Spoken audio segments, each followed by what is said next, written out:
Hello everyone, welcome to our YouTube channel myself Arvind Yadav. आज की video में हम करेंगे नंबर सिस्टम टॉपिक का डिस्कशन। जैसा कि आपको पता है कि Madhya Pradesh sub engineer exam की वैकेंसी आ चुकी है और जिसमें 2557 पोस्ट की वैकेंसी है और जिसका एग्ज़ाम 24 सितंबर को होने हैं और एग्ज़ाम में 1 महीने से भी कम समय बचा हुआ है। तो इसकी प्रिपरेशन कैसे करें और कितने जल्दी करें, उसके लिए आप हमारे ऑफिशियल यूट्यूब चैनल अग्नि 24/7 को सब्सक्राइब कर लीजिए। साथ ही हमारे ऑफिशियल टेलीग्राम ग्रुप को भी ज्वाइन कर लीजिए, जिसमें आपको सारे नोट्स, पीडीएफ, प्रीवियस ईयर के पेपर सब चीज़ मिल जाएंगे और प्रिपरेशन काफ़ी अच्छे तरीके से कर लेंगे। और जैसा कि पता है कि आपको कि सब इंजीनियर एग्ज़ाम 200 मार्क का होता है, 100 मार्क टेक्निकल और 100 मार्क नॉन टेक्निकल।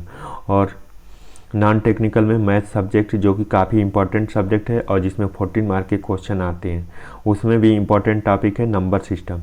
तो आज हम नंबर सिस्टम टॉपिक का डिस्कशन करेंगे और जो कि एमपी सब engineer exam point of view को टारगेट करके ही क्वेश्चनों का डिस्कशन होगा। तो आइए शुरू करते हैं वीडियो को। उससे पहले about me, myself Arvind Yadav, here is my contact number. In case of any doubt related to subject, related to study strategy या आर प्लानिंग या नोट्स, किसी भी तरह की समस्या हो तो आप मुझे इस नंबर पर कांटेक्ट कर सकते हैं। तो आज हम करेंगे नंबर सिस्टम और नंबर सिस्टम टॉपिक का डिस्कशन करेंगे। तो जैसा कि आपको पता है कि नंबर सिस्टम जो कि नंबर और डिजिट का खेल होता है और इस टॉपिक जो कि Madhya Pradesh sub engineer exam point of view से काफ़ी इंपॉर्टेंट होता है। तो उसमें भी इम्पॉर्टेंट टॉपिक हम करेंगे रिमाइंडर थ्योरम। तो रिमाइंडर थ्योरम क्या होता है, कैसे बनता है, इसके बारे में हम जानेंगे। रिमाइंडर थ्योरम को हिंदी में क्या कहते हैं, तो शेषफल प्रमेय कहते हैं। उससे जानते हैं अब इसका बेसिक कॉन्सेप्ट। तो डिवाइजर, डिवाइडेंड, क्वाइटेंट और रिमाइंडर क्या होता है, तो इसके बारे में हम जानते हैं। जैसे कि हम भाग देते हैं ऐसे, जैसे कि 72 है तो 72 में 5 का करने पर कितना भाग जाता है, तो जैसे कि आपको जैसे कि 5 को 72 में डिवाइड करते हैं अगर डायरेक्टली, तो डायरेक्टली हमको मिलता है 14 इंटू, तो ये 70 हो जाता है और इसके बाद 2 बच जाता है। तो 2 को क्या बोलते हैं, तो 2 को बोलते हैं रिमाइंडर। रिमाइंडर मतलब जो शेष बच गया। उसके बाद इसको क्या बोलते हैं, तो क्वाइटेंट, क्वाइटेंट बोलते हैं। क्वाइटेंट मतलब भागफल, भागफल इसे बोलते हैं। उसके बाद इसको क्या बोलते हैं, तो इसको डिवाइजर बोलते हैं। डिवाइजर मतलब भाजक, भाजक इसे बोलते हैं। और इसको क्या बोलते हैं, डिवाइडेंट यानी भाज्य। तो इस तरह से इन सब का नामकरण करते हैं। तो इसे बोलते हैं डिवाइजर, इसे बोलते हैं क्वाइटेंट और इसे बोलते हैं रिमाइंडर। तो रिमाइंडर जो बच जाता है। तो इस तरह से हमने समझा। अब आते हैं अपने कंसेप्ट पर। तो इसको जैसे कि हमने 12 को ही हमें 3 से भाग देना है, तो 3 से भाग देने पर हमें क्या मिलेगा, तो 4 बार जाएगा तो 12 इंटू 12 इक्वल टू 0 हो जाएगा। तो इसको अगर हम फार्मूला देखें तो हमें क्या मिलता है, तो इन दोनों का आपस में क्या हो रहा है, तो मल्टीप्लाई हो रहा है। तो हमें ऐसे फार्मूला को कैसे बनाते हैं, आइए देखते हैं। तो इस चीज़ को जो 12 है इसको क्या बोलते हैं, तो इसको बोलते हैं हम लोग डिवाइडेंट। तो dividend equal to divisor, divisor मतलब 3 और क्वाइटेंट मतलब 4। तो divisor into quotient plus remainder, remainder. तो इस तरह से हम एक फार्मूला बना लेते हैं। और इस फार्मूला को वेरीफाई कैसे करें, तो डिवाइडेंट कितना है, तो 12 है। डिवाइजर कितना है, तो 3 है। और क्वाइटेंट कितना है, तो 4 है। और इसको 0 से ऐड कर देते हैं तो इक्वल टू 12 हो जाता है। तो इस तरह से जो कि बनता है।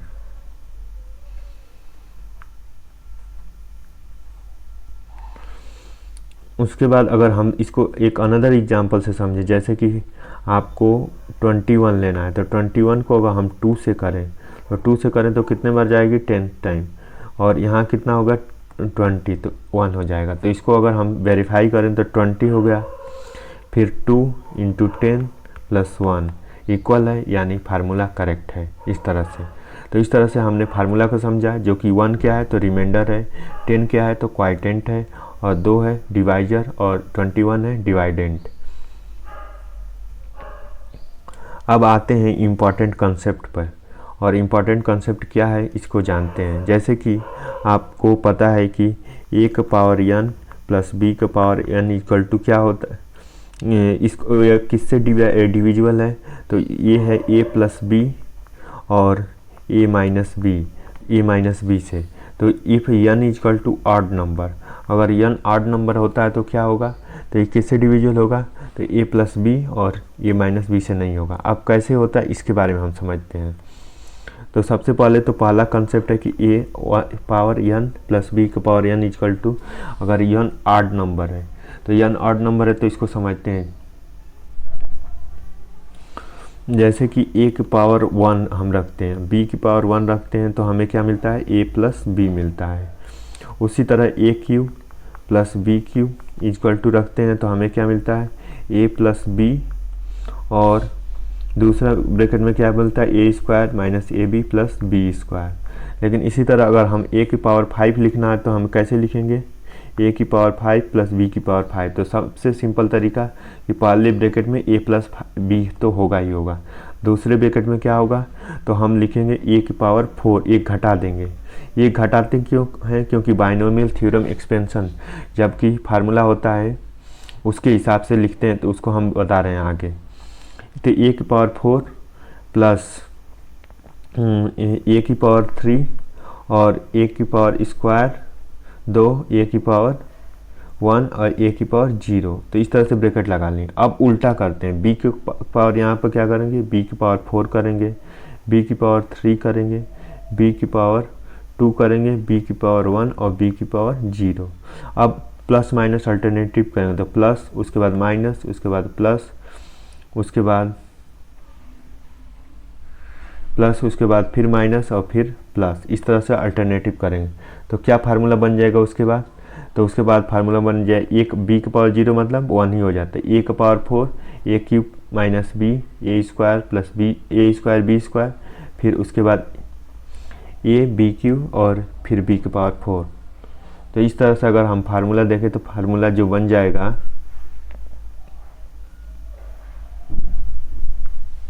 फार्मूला क्या बनेगा, तो फार्मूला बनेगा a प्लस बी, उसके बाद a की power 4 minus a cube b1 plus a square b square minus a b cube plus b की पावर 4। इस तरह से जो कि फार्मूला बन जाएगा।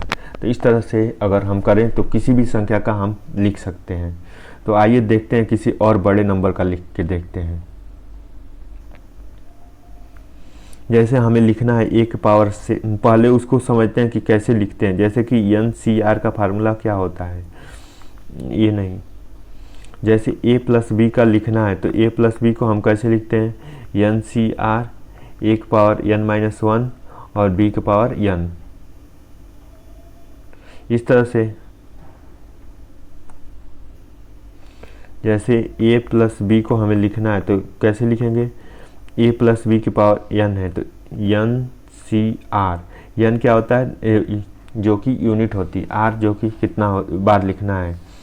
उसके बाद a की पावर n b की पावर n माइनस 1। इस तरह से जो एक्चुअल फार्मूला होता है ये किसको कहते हैं, तो ये बाइनोमियल थ्योरम, जो कि बाइनोमियल थ्योरम को रिप्रेजेंट करता है। ठीक, इस तरह से लिखते हैं।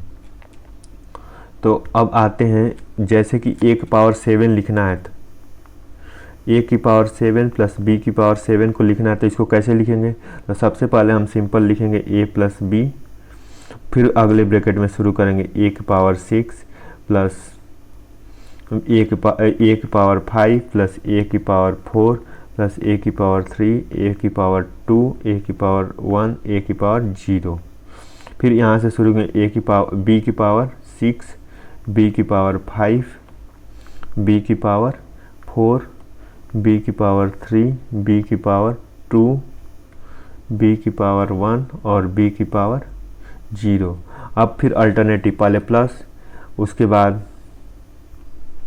पहले प्लस लिखेंगे, फिर माइनस लिखेंगे, फिर प्लस, फिर माइनस, फिर प्लस, फिर माइनस, फिर प्लस। इस तरह से करके हम लिख देंगे तो ये फार्मूला बन जाएगा ए की पावर बी। तो पहले अल्टरनेटिव ऐसे करके हम लिखते जाएंगे तो फार्मूला जो कि बन के तैयार हो जाएगा। तो इस तरह से हम किसी भी संख्या का एक्सपेंशन और उसमें डिविडेंड लिख सकते हैं। तो आइए एक क्वेश्चन के थ्रू समझते हैं। जैसे सपोज करिए कि आपको लिखना है 67 के पावर 37 प्लस 33 का पावर 67 के पावर जो कि 37 है प्लस 33 की पावर क्या है तो 37 है, और उसकी पावर चढ़ा देंगे 100/100। तो रिमाइंडर इसका क्या होगा? तो इसको रिमाइंडर करने का सबसे सिंपल तरीका कि जैसे कि हम फॉर्मेट देखते हैं a की पावर n प्लस b की पावर n।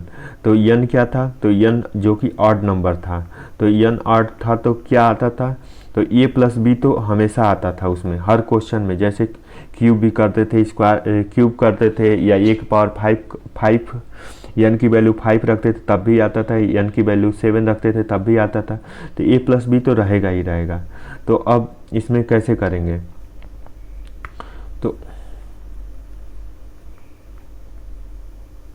तो जैसे कि अब हम उस फॉर्मेट को लिखते हैं।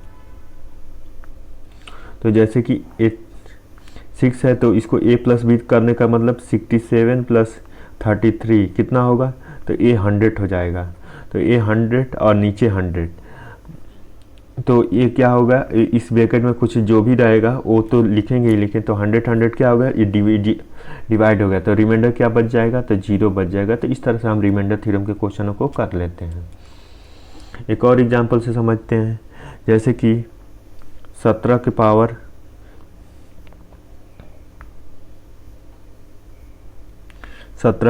31 प्लस 124 के पावर 31 हो गया, फिर 14 के पावर 31 हो गया, फिर उसके बाद 31 हो गया। तो इसको कैसे करेंगे? तो इसको करने का सिंपल सा तरीका, पहले इसको और इसको ले लेते हैं। तो इसको इन दोनों को लेंगे तो हमें क्या मिलेगा? तो 17 के पावर 31 प्लस 14 के पावर 31 प्लस 124 31 तो अपन 31। तो इन दोनों को लेंगे और इसको अलग लेंगे। तो इन दोनों को लेंगे तो इसको क्या होगा? 17 और 14 जोड़ेगा तो 31 हो जाएगा, और इधर भी ये 31 से, तो यानी इधर से भी 0 और इधर से भी 0, यानी रिमाइंडर ओवरऑल 0 ही हो जाएगा। तो इस तरह से हम रिमाइंडर थ्योरम के किसी भी डिफ़िकल्ट क्वेश्चनों को बहुत आसानी तरीके से कर सकते हैं। एक और क्वेश्चन को समझते हैं। जैसे कि क्वेश्चन है कि one of the factor is power 8 की पावर 2k प्लस 5 की पावर 2k वेयर